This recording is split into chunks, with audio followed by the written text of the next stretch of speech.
دا جی کے سیشن دیکھنے والے معزز ناظرین السلام علیکم۔ قدیم یونان سے اٹھنے والا ایک انقلابی مارچ جس کی کمان دنیا کے نوجوان اور باصلاحیت جنگجو اور سپہ سالار سکندر یونانی کے ہاتھ میں تھی، جب ہندوستان پہنچا تو اس کی یہ آخری منزل ثابت ہوئی۔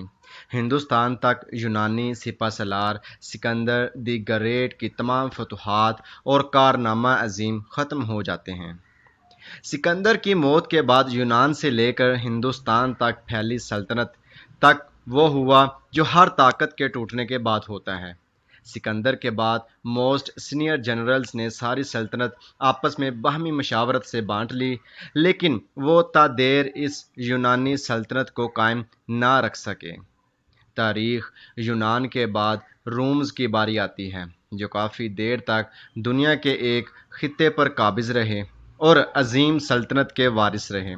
اگر روما کا موازنہ یونانیوں سے کیا جائے تو پتہ چلتا ہے کہ یونانی مکمل طور پر فنون لطیفہ پر عبور رکھتے تھے، دوسری طرف رومز عملی طور پر اصول حکومت میں اپنی مثال آپ تھے۔ یونانی فلسفہ میں ید طولہ رکھتے تھے اور انہوں نے انسانی سوچ کے عروج کو چھوا، لیکن رومی فنون حرب اور انتظامی معاملات میں ایک حد تک ماہر تھے۔ ان مختلف رجحانات اور مہارتوں کے باوجود گریک اور رومز میں کچھ اقدار مشترک تھیں، جیسا کہ یونانی اور رومی زبان میں مشابہت پائی جاتی تھی۔ مذہبی اعتبار سے بھی دونوں اقوام میں مماثلت موجود تھی۔ بلا شبہ رومیوں کی عظمت و شان اور دیر پا سلطنت کے سامنے یونانی کسی طور پر برابر نہیں، لیکن یونانی تاریخ کے ہر باب میں اولین کی حیثیت سے پہچانے جاتے ہیں۔ یونان کی طرح اطالیہ بھی ایک ایسے خطے پر مشتمل ہے جس میں پہاڑ، ندیاں اور دریا موجود ہیں، لیکن رومز یونانیوں کی طرح شہری ریاستوں میں مکمل طور پر تقسیم اور آزاد نہیں تھے۔ روما دریائے ٹائبر کے اطراف میں دو اقوام کے روپ میں آباد تھے، جن کا آپس میں معاشرتی، معاشی اور جغرافیائی تعلق حسب ضرورت موجود تھا۔ اسی دریا کے کنارے پر لاطینی آباد تھے اور دوسرے کنارے پر اٹرسکن۔ وقت کے بہاؤ کے سبب دونوں قبائل ایک دوسرے میں ضم ہوتے چلے گئے، لیکن دونوں نے اپنی بنیادی شناخت بہرحال قائم رکھی۔ سیاسی طور پر رومز بھی فارسیوں اور دیگر اقوام کی طرح بادشاہت تلے آگے بڑھتے رہے۔ تاریخ رومی بادشاہت بارے اتنا ضرور بتاتی ہے، سرویس ٹیلیس ایک ایسا بادشاہ تھا جس نے پہل دریائے ٹائبر کے گرد ایک فصیل تعمیر کروائی۔ رومی بادشاہوں کا طرز حکومت اور معاملات ویسے ہی تھے جیسے شاعر ہومر کی نظموں میں لیجنڈز کا ذکر ملتا ہے۔ رومز اپنے ملکی، جنگی اور سیاسی معاملات کی سر انجام دہی کے لیے بادشاہی نظام کے سہارے چلتے رہے۔ ان کے مخصوص بادشاہی نظام میں دو مجالس قائم تھیں، ان میں ایک کا نام سینٹ تھا اور دوسری شہریوں کی مجلس تھی۔ ان دونوں مجالس کے باہمی تعلقات میں کوئی باقاعدہ قانون تو موجود نہیں تھا، لیکن انتظامی معاملات کا کلی دار و مدار رسم و رواجات پر تھا۔ قریباً 510 میں روم سے بادشاہت کا خاتمہ ہو گیا اور پھر یونان کی طرز پر جمہوریت نے بادشاہت کی جگہ لی۔ بادشاہت کا ذکر دنیا کے جس خطے میں بھی ہوتا ہے، وہاں جبر، ظلم اور مطلق العنان طرز حکمرانی کا عنصر غالب نظر آتا ہے۔ دنیا کے تقریباً ہر بادشاہ کو لامحدود قسم کے اختیارات حاصل ہوتے تھے، جن کی مدد سے وہ ہر شعبہ ہائے زندگی میں اس کی بات حکم کی حیثیت تھی۔ بادشاہت میں عوامی امنگوں اور حقوق کا بھی فقدان پایا جاتا ہے۔ اہل روم کی تاریخ بھی ایسے واقعات سے بھری پڑی ہے۔ خیر، بادشاہت کی اختتام اور جمہوریت کے بعد ہی شاہی اختیارات کا خاتمہ ہو گیا۔ رومی جمہوریت میں دستور کے مطابق دو مجسٹریٹوں کو اختیارات تفویض کر دیے گئے۔ ان مجسٹریٹوں کا انتخاب مجالس کے ذریعے عمل میں لایا جاتا ہے اور ان کی مدت ملازمت صرف 1 سال کے قلیل عرصے پر محیط ہوتی۔ ان سے فوج کی سپہ سالاری اور شہر کے انتظامی معاملات چلائے جاتے۔